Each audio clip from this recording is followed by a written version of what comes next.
का समय था। कोलकाता के आरजी कर मेडिकल कॉलेज हॉस्पिटल से एक फोन कॉल आया। फोन कॉल उठाने वाले व्यक्ति की आवाज में घबराहट साफ झलक रही थी। फोन के दूसरी तरफ से आवाज आई, क्या आप लेडी डॉक्टर के पिताजी बात कर रहे हैं? तब उन्होंने हाँ में जवाब दिया। इसके बाद सामने वाले की बात सुनकर उस पिता के पैरों तले से जमीन खिसक गई। उसने कहा, जितनी जल्दी हो सके आप अस्पताल पहुंचिए, आपकी बेटी की तबीयत बहुत ज्यादा खराब है। पिता को इस खबर पर यकीन नहीं हुआ। उनकी बेटी, जो एक समर्पित डॉक्टर थी, रात में बिल्कुल ठीक थी। अचानक से उसे ऐसा क्या हो गया? वह कुछ पूछ पाते इससे पहले ही फोन कट गया।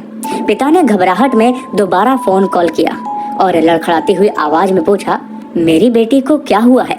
उधर से जवाब मिला, साहब, आपकी बेटी ने अपनी जीवन लीला समाप्त कर ली है। यह शब्द सुनते ही पिता की आंखों में आंसू उमड़ आए।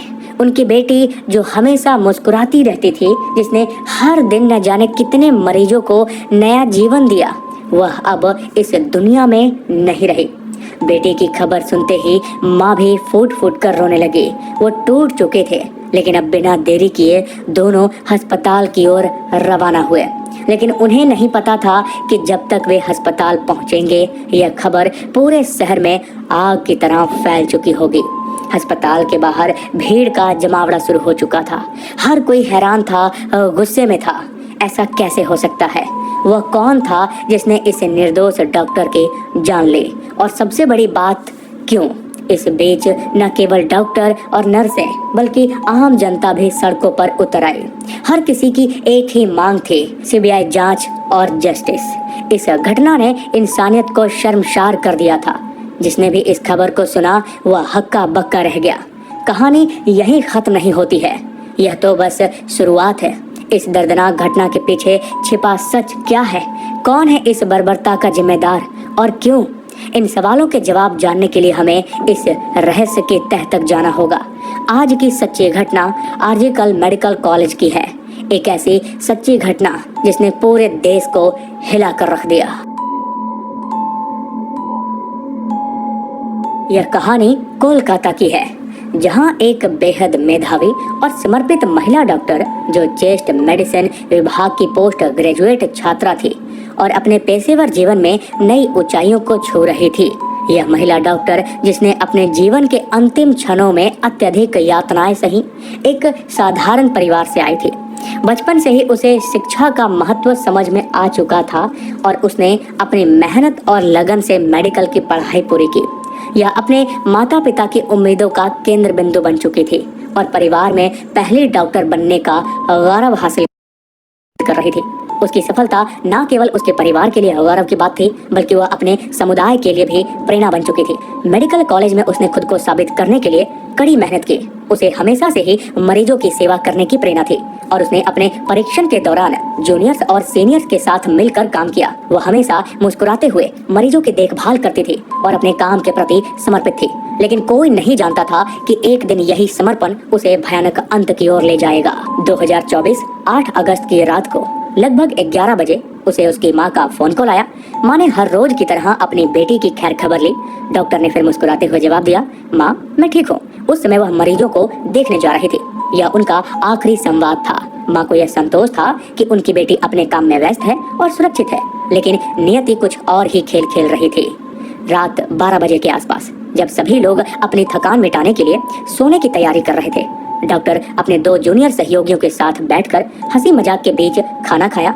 खाना खाने के बाद उन्होंने कहा कि वे काफी थकी हुई हैं और अब सोने के लिए चौथी मंजिल पर स्थित सेमिनार हॉल में जा रही हैं। किसी ने सोचा भी नहीं था कि वह आखिरी बार होगा जब वह किसी के साथ मुस्कुराते हुए देखी गई।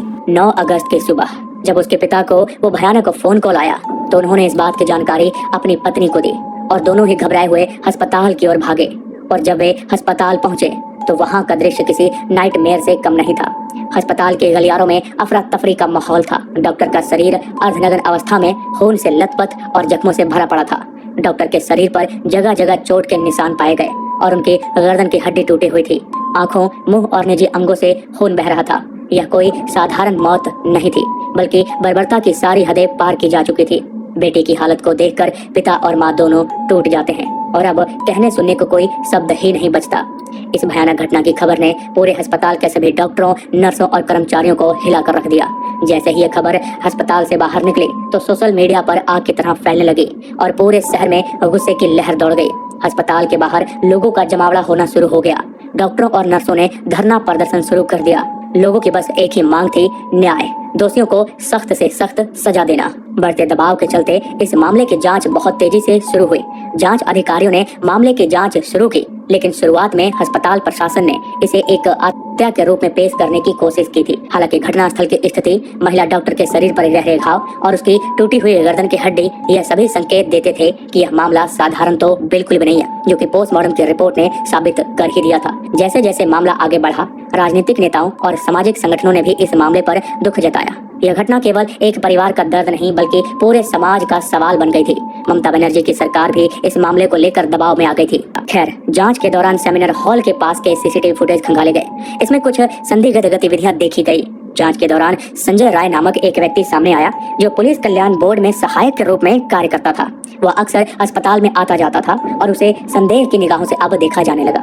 उसी जांच के दौरान पुलिस को सेमिनार हॉल के पास एक ब्लूटूथ डिवाइस मिला। पुलिस ने जब उसका ब्लूटूथ डिवाइस चेक किया, जो कि बुरी हालत में टूटा हुआ था, यह डिवाइस संजय राय का निकला। फिर उसे तुरंत हिरासत में लिया गया। अब संजय राय का इतिहास और उसकी गतिविधियां किसी से छिपी नहीं हुई थी। उसने कई शादियां की थी और हर बार जब उसका मन भर जाता था तो अपनी पत्नी को छोड़ देता था। उसकी एक पत्नी की संदिग्ध परिस्थितियों में मौत भी हुई थी, लेकिन उस समय किसी ने इसकी शिकायत नहीं की थी और वह खुद को एक पुलिस वाला बताता था। जांच के दौरान पुलिस को कई चुनौतियों का सामना करना पड़ा। संजय राय की गिरफ्तारी के बाद उसने पहले तो किसी भी अपराध को स्वीकार नहीं किया, लेकिन बाद में जब उसे कड़ी पूछताछ का सामना करना पड़ा तो उसने अपने अपराधों को कबूल कर लिया। 8 अगस्त की रात संजय राय ने शराब के नशे में धुत होकर उस महिला डॉक्टर पर हमला किया। उसने पहले उसे बुरी तरीके से मारा, फिर उसके साथ दुष्कर्म किया और अंत में उसकी जीवन लीला समाप्त कर दी।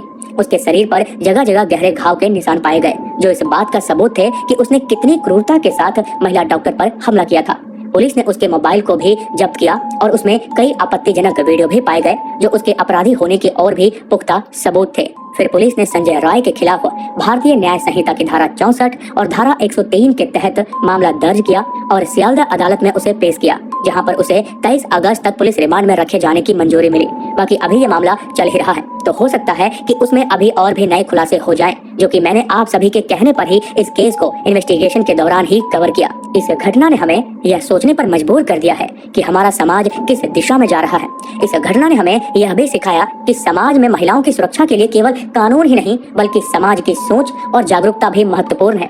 हमें यह समझना होगा कि महिलाओं की सुरक्षा के लिए केवल एक कानूनी मुद्दा नहीं है बल्कि एक सामाजिक मुद्दा भी है, जो हमें बचपन से ही छोटे बच्चों को सिखाना होगा कि नारी शक्ति ही जीवन है। बाकी अगर आपको हमारा यह छोटा सा प्रयास समझ में आया हो तो सब्सक्राइब करके हमारी इस यात्रा में साथ जरूर दें और इस वीडियो को अपने व्हाट्सएप स्टोरी पर और इंस्टाग्राम की स्टोरी पर जरूर लगाएं। और अगर आप चाहो तो मुझे इंस्टाग्राम पे फॉलो कर सकते हैं। वीडियो देखने